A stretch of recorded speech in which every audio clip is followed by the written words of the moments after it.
Hey Cynthia, apa kabar? Aduh, aku lagi gak enak badan nih. Hah, kenapa lu? Ih, aduh, nggak gitu caranya kalau batuk, Cin. Hah, terus gimana dong? Nah, lihat tuh video itu. Contoh tadi merupakan salah satu bentuk etika bersin dan batuk yang salah. Ketika teman-teman ingin batuk atau bersin, pastikan teman-teman gunakan tisu ataupun sapu tangan untuk menutup. Nah, jangan lupa setelahnya juga buang tisu tersebut ke tempat sampah. Namun, ketika teman-teman sedang tidak memiliki tisu atau sapu tangan, teman-teman dapat menggunakan lengan atas untuk menutup.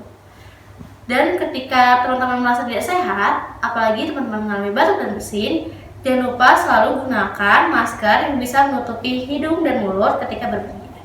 You wanna get up, get down like this.